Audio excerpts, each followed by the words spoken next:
Parfait, bonjour. Tout d'abord, je tiens à remercier Alain Prochian pour cette invitation à participer à cette assemblée si prestigieuse pour rebondir sur la notion de l'héritage de la philosophie, de la pensée bernardienne au XXIe siècle.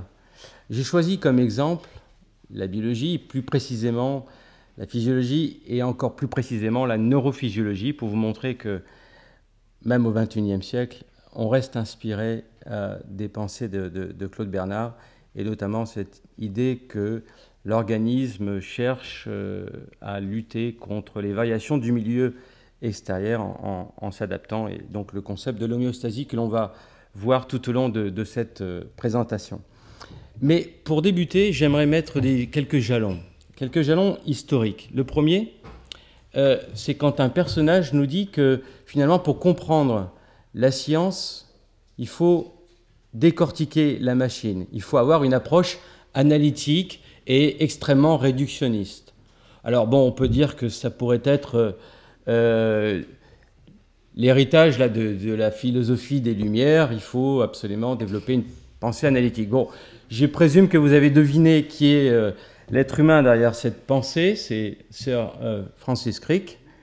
Et nous avons un autre jalon, ça va être celui qui a été indiqué par Ernest Rutherford, qui est le père de la physique nucléaire, et qui nous dit qu'à l'inverse de Francis Crick, la science, c'est d'abord une approche théorique, inspirée par la physique. On a entendu un petit peu dans l'exposé de Philippe cette approche-là, théorique, et que le reste, bien en fait, ça relève du hobby, c'est-à-dire vous êtes un collectionneur de timbres. Et en gros, ce que je vais essayer de vous montrer, c'est que la neurophysiologie aujourd'hui, inspirée par les pensées de Claude Bernard, se situe entre ces deux jalons, où l'on voit que la science procède nécessairement par empirisme, c'est-à-dire que là on voit l'idée de s'opposer à une idée où la connaissance est a priori, et puis cet empirisme doit donc précéder l'approche scientifique, et donc pour Claude Bernard, l'approche scientifique, nous allons le voir, c'est notamment cette notion du milieu intérieur et cette notion d'adaptation aux changements et aux variations du milieu extérieur. Alors, comme sujet, comme je vous l'ai dit, on va voir un petit peu la neurophysiologie, comment elle peut être imprégnée par ces idées-là, et on retrouve ici la fixité d'un milieu intérieur qui est la condition d'une vie libre et indépendante. Évidemment, cet aphorisme donc emprunté à Claude Bernard s'adapte parfaitement à la neurophysiologie et au cerveau qui nous permet d'être des êtres libres, de nous adapter, de répondre aux sollicitations du monde, du milieu extérieur. Et pour comprendre ce que je voudrais vous dire, voici ici un dessin. Vous avez certainement reconnu Martin Escher, qui est le père du surréalisme et qui, vous savez, souvent on représente ces dessins par le fameux escalier qui ne fait que monter, vous voyez. Donc c'est le même dessinateur. Et ici j'ai trouvé cette peinture, enfin ce dessin assez illustratif de mon propos aujourd'hui, qui est de vous montrer que le cerveau, quand il atteint une certaine complexité, invente des outils. Alors en l'occurrence ici, l'outil que vous voyez, eh bien c'est le dessin, ça pourrait être l'écriture. Donc vous avez ici eh bien, une action qui concerne l'écriture ou le dessin, et vous voyez que cet artefact, cet objet qui va être créé, cet outil, va créer en fait cet artefact qui viendra dessiner une main. Et donc vous voyez ici cette notion, on n'est pas dans l'homéostasie, mais en tout cas d'une notion de boucle, de rétrocontrôle, où l'on voit un cerveau qui produit des outils.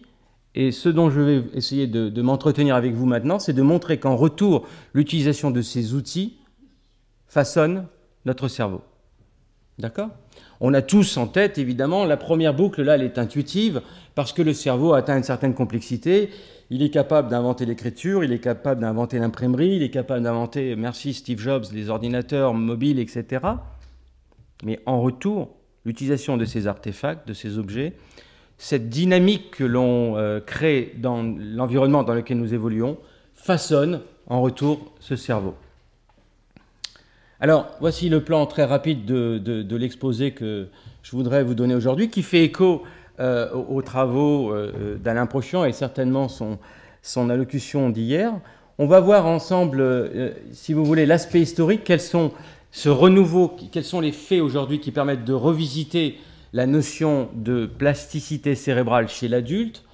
On verra que finalement, il y a une espèce de récapitulation qui est à l'œuvre, c'est-à-dire des processus qui sont au cours du développement du cerveau, peuvent être remis à l'œuvre. Donc là, on voit un petit peu la notion de redondance, dont on parlait tout à l'heure, sur l'idée que des fonctions peuvent être réutilisées.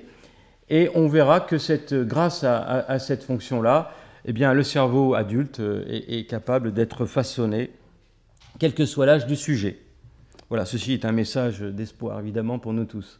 Alors, j'aime bien commencer par cet exposé, par ces fameux neuromythes qui sont en fait des croyances que tout le monde peut avoir. Et la raison pour laquelle ce sont des mythes, c'est-à-dire ce ne sont pas des croyances qui sont basées sur des faits réels apportés par la science, c'est qu'en fait, on a à chaque fois ignoré, dans ces cas-là, l'impact de l'environnement sur le cerveau. C'est-à-dire que toutes ces conditions-là ne sont pas réunies lorsque l'on prend en compte que le sujet évolue dans un milieu, que le sujet a une histoire également. Et je vais m'attarder plus préférentiellement sur cette dernière croyance qui voulait qu'après l'âge de 20 à 25 ans, nous perdrions de façon inéluctable tous nos neurones. En fait, je ne vais pas parler non plus d'une production de neurones dans tout le cerveau, mais il existe au moins 2 structures chez l'être humain qui sont soumises à un renouvellement de façon constante. Alors, justement, nous allons voir dans quelles conditions cette observation apportée par la neurologie aujourd'hui dément ce mythe, l'idée que nous perdions nos neurones. Bien, ceci n'est pas vrai si, premièrement, il y a 5 conditions précises. Premièrement, si le sujet continue à s'émerveiller devant la richesse, devant la complexité du monde dans lequel nous évoluons. Ceci est le premier facteur.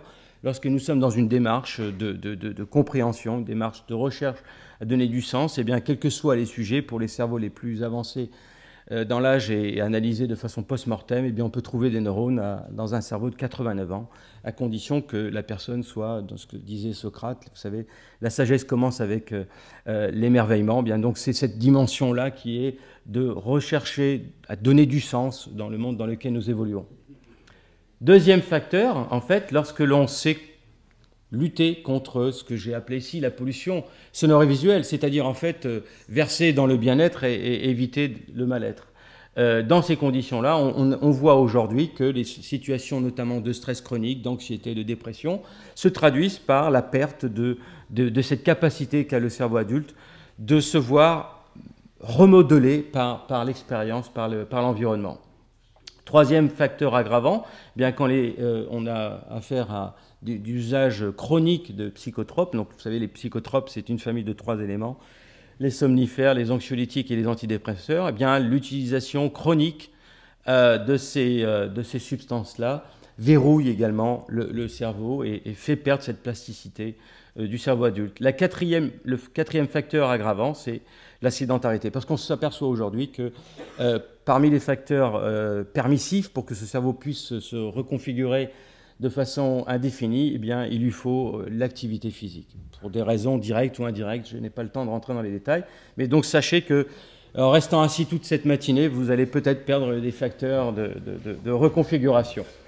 Et enfin, le dernier facteur qui est important et qui là va se retrouver satisfait comme condition aujourd'hui, c'est l'activité psychique engagée vers l'autre, c'est-à-dire toute la dimension du cerveau social. Vous savez qu'on découvre aujourd'hui que le fait simplement que je puisse regarder quelqu'un dans les yeux, à son insu, je vais activer des structures et que donc l'interaction des sujets permet également d'activer des parties de notre cerveau, et on se rend compte aujourd'hui que cette dimension-là est importante pour que le cerveau conserve cette capacité à se reconfigurer, quel que soit l'âge du sujet. Et tout ceci ne devrait pas nous étonner, puisque les 5 conditions que j'ai ici réunies étaient les mêmes qui ont été à l'œuvre quand l'Homo habilis, il y a 2,5 millions d'années, commence, qui se cantonne, ensuite il va partir, vous savez, à partir de l'Éthiopie, c'est la fameuse East Side Story de Yves Coppens, quand il va quitter, donc il y a 2 millions d'années, il va inventer la marche et va devenir l'Homo erectus. Eh bien, ces conditions-là, où on va avoir à faire face à de la complexité et solutionner, trouver des solutions assez complexes, énormes. Le cerveau social, par exemple, inventé par le Néandertal, eh bien, tous ces facteurs vont se retrouver réunis. On estime environ 10-12 km par jour effectués par cet explorateur qui quitte l'Éthiopie pour une aventure qui conduira évidemment à l'Homo sapiens. Et donc aujourd'hui, évidemment, ensuite l'invention de ce que je disais, les artefacts, l'écriture, jusqu'à l'informatique, continue à façonner notre cerveau. Donc on va voir un petit peu cet aspect aujourd'hui, cette dimension où on voit le cerveau comme un objet non plus inerte, mais un objet en perpétuelle reconfiguration. Eh bien, c'est un défi, un réel défi de donner du sens à cette dynamique, puisque vous savez qu'aujourd'hui, on estime précisément à 86 milliards de neurones et que, en moyenne, chacun des neurones partage environ 10 000 contacts. Donc, vous arrivez à cette combinaison de 10 puissance 15 contacts à l'œuvre en permanence dans un cerveau humain. Et donc, comment, de cette structure aussi complexe, peut-on imaginer qu'on puisse éliminer des éléments pour en apporter de nouveaux, tout en gardant évidemment les traits de l'individu constant. À cela, vous pouvez rajouter dans la complexité, pour faire écho à l'exposé de Philippe Kouriski tout à l'heure, eh bien ici vous avez retrouvé dans un autre système complexe, hein, puisqu'on estime par exemple à 176 km de fibres myélinisées, c'est pas rien, donc 10 puissance 11 neurones, je viens d'en parler, autant ou peut-être un peu plus de cellules gliales. Donc comment cet organe aussi complexe peut se voir reconfiguré selon l'usage que vous faites de votre cerveau? Eh bien, on sait maintenant que dans notre cortex, la partie la plus superficielle de notre cerveau, il y a au moins 3 points d'éléments sur lesquels on va avoir des variables d'ajustement. Le premier, on le sait depuis relativement longtemps, c'est le contact. Le contact en lui-même, eh bien, peut, d'un point de vue physique, peut se voir augmenter, c'est-à-dire que j'ai parlé de 10 000 contacts en moyenne par neurone, mais si vous devenez un expert au piano ou si vous adonnez à la peinture ou au tennis, eh bien vous pouvez voir ce nombre de contacts passer de 10 000 à 15 000 à 100 000 peut-être. Et quand il n'y a plus de place pour créer de nouveaux contacts, on a aussi un autre facteur, c'est l'efficacité de ces contacts qui sont des variables d'ajustement. Puis on a aussi ce qu'on va appeler les réarrangements structurels, c'est-à-dire là, carrément, quand un neurone vient à distance parce que vous êtes devenu un expert et que vous ne prenez plus les décisions comme vous les faisiez il y a 10 ans ou 15 ans.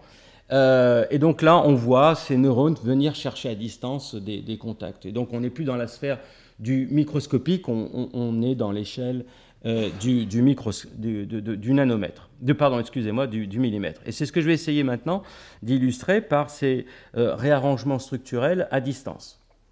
Mais avant, pourquoi le cerveau humain a-t-il gardé cette faculté de répondre aux sollicitations du monde extérieur? Bien, en fait, pour répondre à un défi, qui est celui d'avoir la grosse tête. Quand une maman porte un embryon dans son ventre, et si ce fœtus, effectivement, il a la volonté d'avoir la grosse tête, 1400 cm3, évidemment, il ne pourra pas naître par les voies naturelles.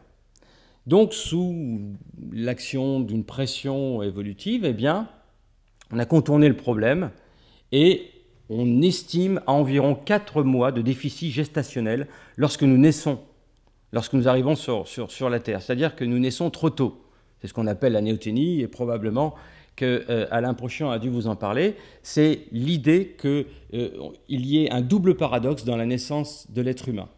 Le premier paradoxe, c'est que nous naissons alors que notre cerveau est loin d'être achevé. Et le deuxième paradoxe, c'est qu'en plus, on n'est pas pressé pour rattraper le retard. C'est-à-dire que la vitesse de chantier va continuer après la naissance et pratiquement ne sera jamais atteinte. C'est-à-dire que si vous connaissez la Sagrada Familia, notre cerveau, c'est un peu ça, à Barcelone. C'est un chantier qui ne doit jamais être terminé, vous voyez ? Donc c'est ça le double paradoxe. On est trop tôt avec un cerveau qui n'est pas fini, et en plus le chantier va va être à l'œuvre tout au long de la vie du sujet. Alors que si l'on compare par rapport à l'état du cerveau, de construction du cerveau, par exemple, de notre cousin, le primate non humain, on s'aperçoit qu'il est à peu près ébauché de l'ordre de 80, 75% à 80 au moment de la naissance, et 3 mois plus tard, c'est fini, le chantier est achevé.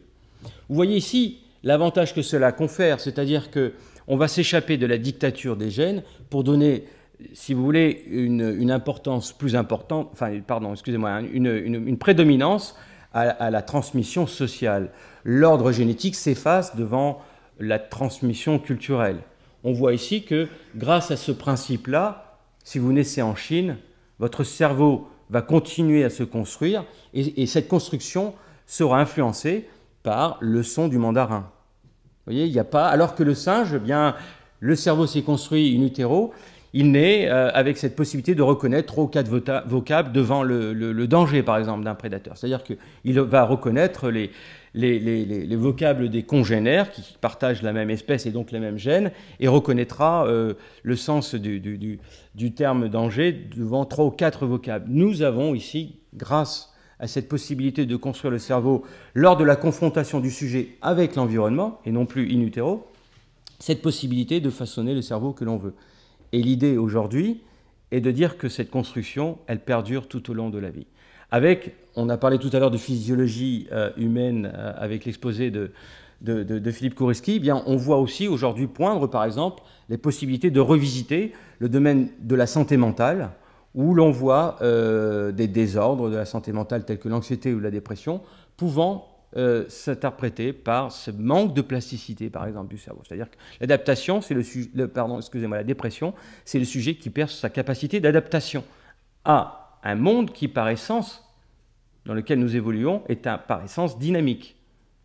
Aucune espèce sur la Terre n'est capable de faire en 10 heures le voyage que nous pouvons faire dans un avion et voir carrément les changements, non pas d'horaire, mais même de climat, puisque vous pouvez passer du printemps à l'automne si vous changez d'hémisphère.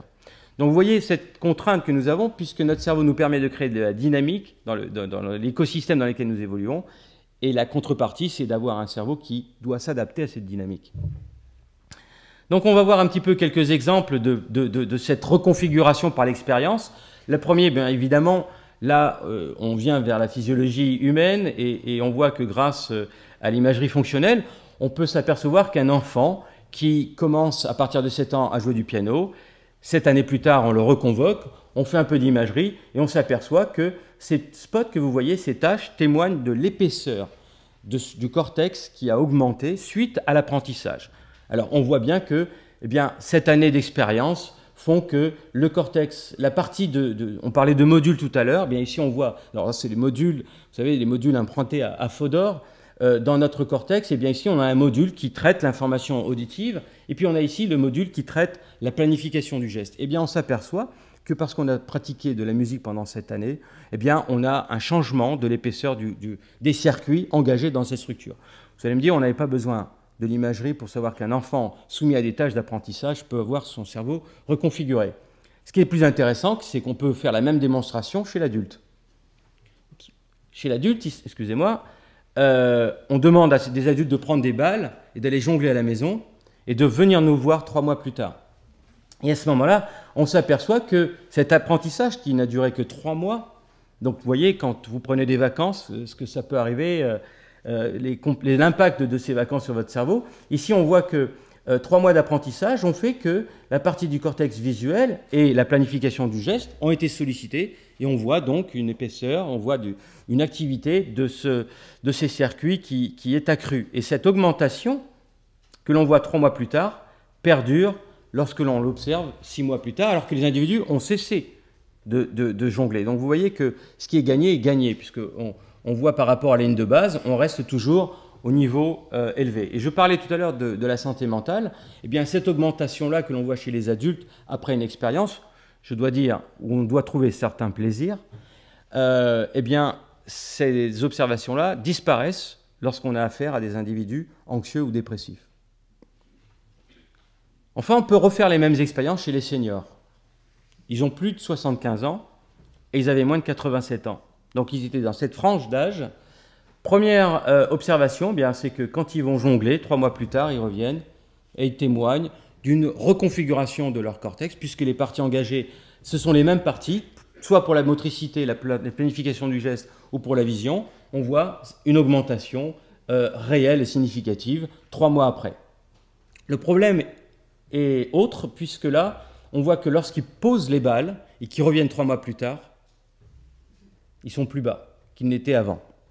Alors là, on est sur la déconstruction, vous voyez, parce que ce que je n'ai pas dit jusqu'à présent, à chaque fois que vous construisez, que vous créez de nouveaux contacts, de nouvelles connexions, bien vous activez aussi, ce que j'ai passé très rapidement sur une diapositive, il y a construction et déconstruction à l'œuvre. D'accord ? Et ce qu'il se passe, et on interprète ce phénomène-là, où on voit qu'en fait, on est bien plus bas qu'on était auparavant, avant la pratique, eh bien, c'est simplement cette balance qui a été rompue entre la construction et la déconstruction. On a construit, mais on a en même temps déconstruit, et dès l'instant où l'on cesse, la construction s'arrête, et malheureusement, il y a une certaine inertie pour la déconstruction qui a été accélérée et qui perdure.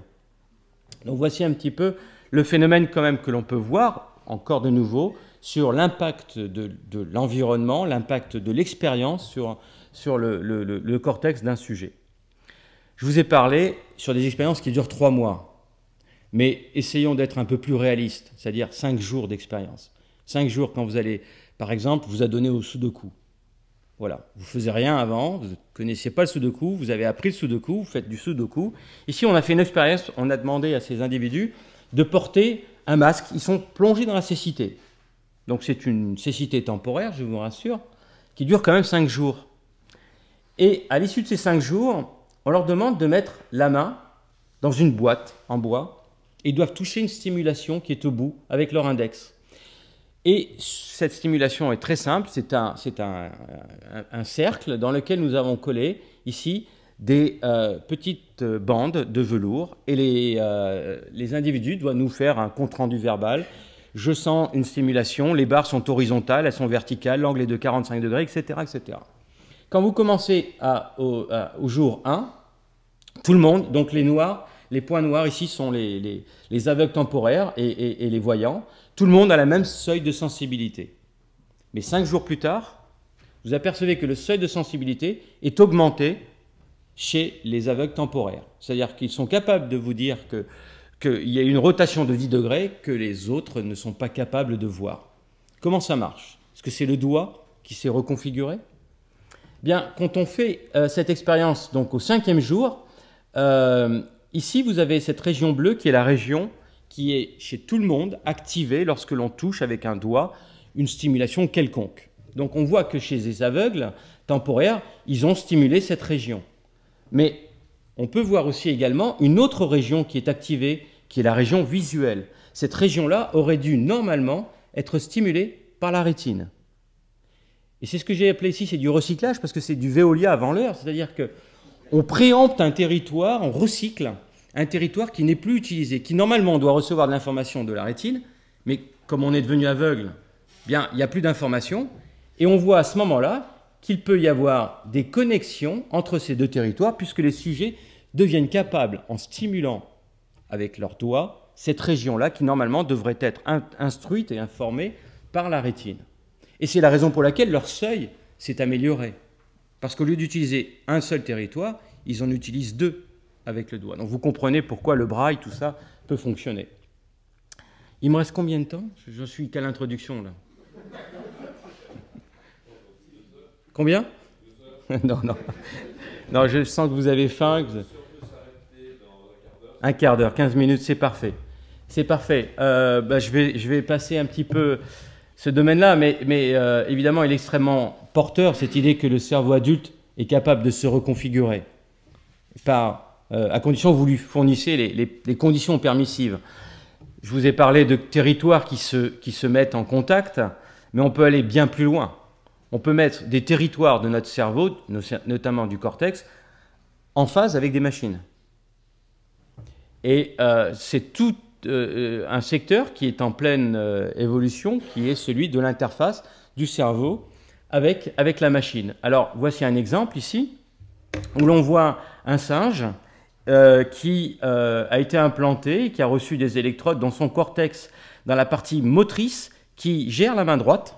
Mais comme cette main droite ne peut plus bouger, elle a été immobilisée par ce dispositif, eh bien, le singe qui meurt d'envie d'avoir c'est l'objet du désir ici, c'est un chamallow, eh bien, il va se débrouiller autrement. C'est-à-dire que par la pensée, il est capable, donc il envoie des impulsions électriques, non plus tellement dans sa main, à peu près on estime à 15% d'impulsions électriques qui parviennent dans cette main, mais le reste des impulsions électriques partent dans une interface, une carte qui va recevoir ces impulsions électriques, qui va traiter. Il va y avoir des calculs qui vont être faits et des commandes qui vont être envoyées à ce bras. Et donc, je vous repasse ce film. Ce bras se déplace par la pensée de l'animal. Donc, on parlait tout à l'heure du coût avec Philippe Kouriski de la médecine. À l'heure où je vous parle, il y a un électricien aux États-Unis qui a fait une fausse manip. Voilà, il y avait encore du haut voltage dans les câbles. Il a perdu les 2 bras. Eh bien, aujourd'hui, il peut faire ses nœuds de cravate et lasser ses chaussures grâce à un dispositif comme celui-ci, c'est-à-dire qu'il n'a pas un bras, mais il en a 2 bras Android, roboïdes, devrais-je dire, qui sont connectés directement à son cerveau. Il a un dispositif embarqué et il peut se déplacer. Le seul problème, c'est qu'un de ses bras coûte 1 million, donc il a un dispositif de 2 millions sur lui. Donc on n'est pas encore prêt à une médecine pour tout le monde, mais en tout cas, c'est très intéressant de voir cette capacité qu'on a aujourd'hui d'une transformation de la pensée en action, qui était, je vous le rappelle, du domaine des tordeurs de cuillères dans les cirques autrefois. Vous voyez, à distance, la cuillère pouvait se tordre. Aujourd'hui, cette pensée peut être quand même traduite en action grâce à la machine. Alors, puisqu'il me reste peu de temps, je vais passer, parce que là, j'étais juste à l'introduction, pour vous dire que tout ça peut marcher et évidemment offre des perspectives intéressantes. Et on parle de cyborg pour la contraction de cybernetic organism, c'est-à-dire en matière de cerveau, il existe 2 types de cyborgs. Les aveugles qui sont capables de voir parce qu'on leur demande de porter des lunettes, non pas pour augmenter la vue, il n'y a plus de vue, notamment quand on est atteint de dégénérescence maculaire, mais à la place des lunettes, enfin sur les lunettes, on place des caméras et ces caméras vont pixeliser le monde dans lequel ils évoluent.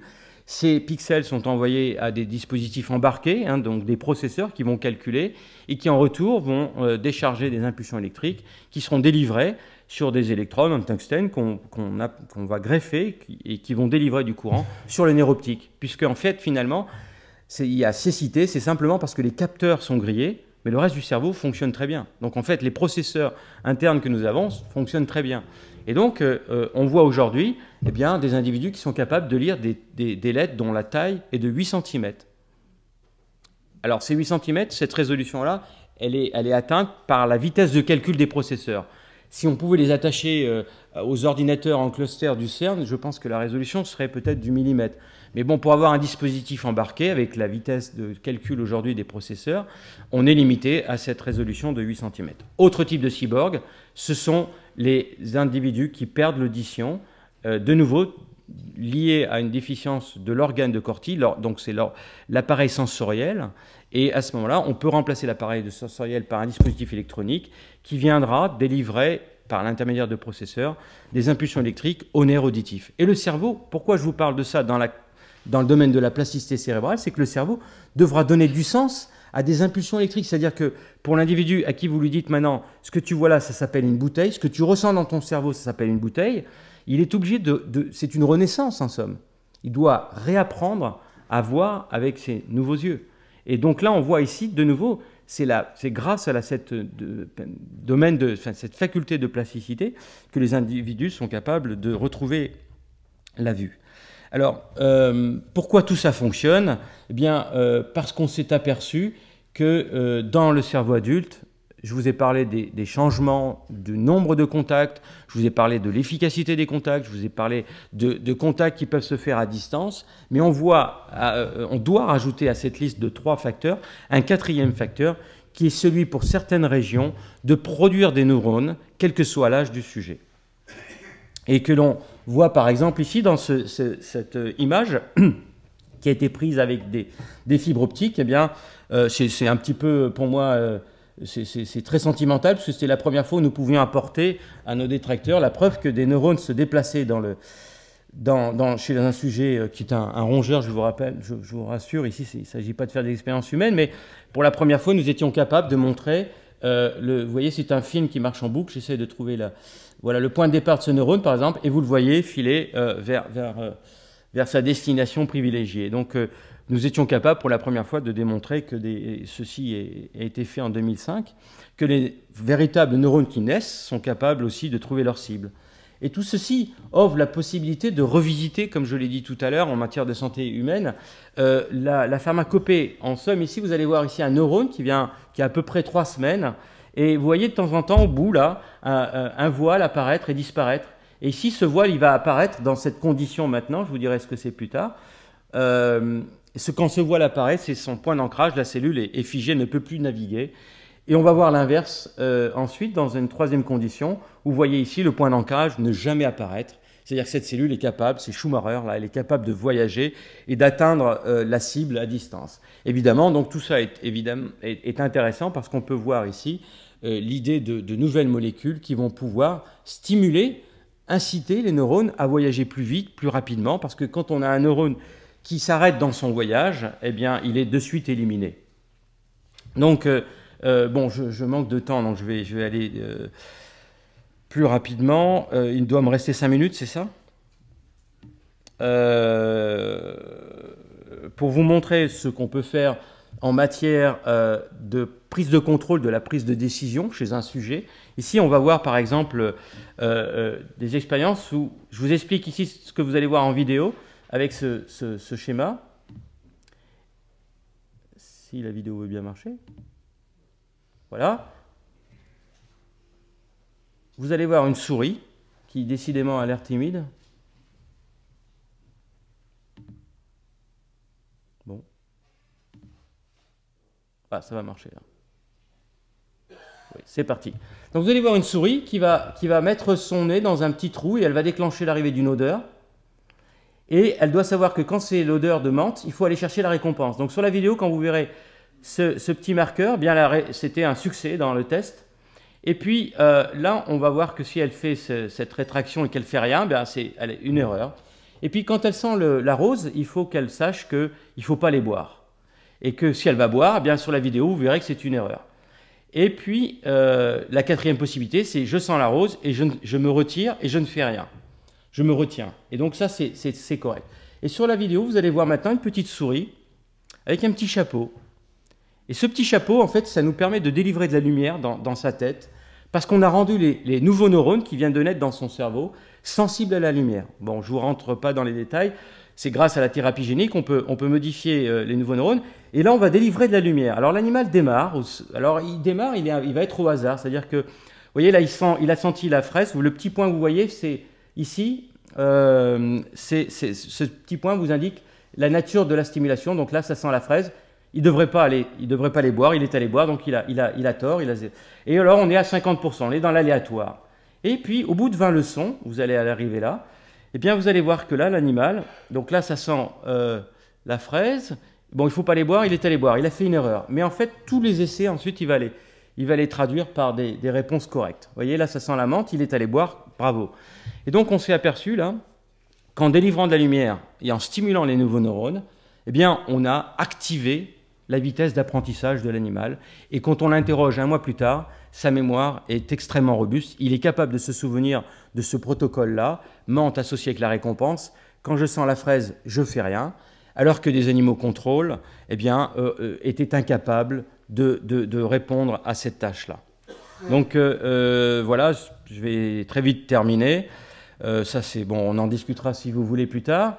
Mais pour vous dire que où on en est aujourd'hui, eh bien, avec des cliniciens, avec les psychiatres du Kremlin-Bicêtre, on s'intéresse au cas humain et savoir qu'est-ce qu'on peut faire de ce savoir. Et notamment, on a pris les cas de personnes atteintes d'épisodes dépressifs majeurs, donc unipolaires. Hein, les troubles bipolaires ont été exclus de ces études. Et puis, on a fait une approche très classique, je dirais, pour regarder un petit peu les différentes mutations de gènes, etc. Et on s'est aperçu qu'il y avait chez les individus qui étaient résistants aux antidépresseurs, qu'il y avait un gène qui apparaissait, qui s'appelle la bêta-arrestine, et qu'il pouvait y avoir des mutations sur ces gènes. Et donc on a cherché à voir des corrélations. Ce qui est assez intéressant, c'est que ce gène-là est impliqué, entre autres, dans la production des nouveaux neurones.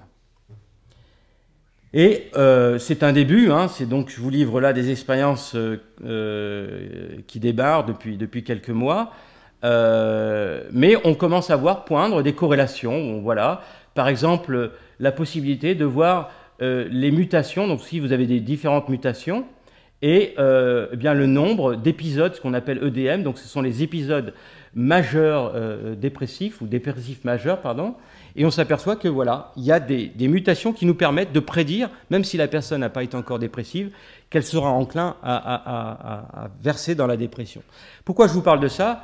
Parce que ça offre la possibilité de sauver les 30% qui vont être toujours résistants aux antidépresseurs. Malgré tous les progrès de l'industrie pharmaceutique, on s'aperçoit qu'il y a toujours ce chiffre incompressible de 30% d'individus dans la société qui résistent à tous les traitements des antidépresseurs. Et on s'aperçoit en fait que ces individus qui résistent sont porteurs de mutations qui verrouillent cette production de nouveaux neurones. Donc l'idée est d'offrir une nouvelle thérapie, d'abord de déverrouiller le cerveau, en agissant sur cette bêta-arrétine notamment, et ensuite de faire agir les antidépresseurs qui, dans ce cas-là, devraient fonctionner. Je vous livre ceci en vous disant qu'évidemment, la vérité scientifique, comme l'a dit Claude Bernard, sera toujours plus belle que ces créations de l'imagination. Enfin, j'espère que ce n'est pas trop de l'imagination. En tout cas, ce sont des travaux balbutiants. Voilà. Merci beaucoup pour votre attention et je serai heureux de répondre à des questions.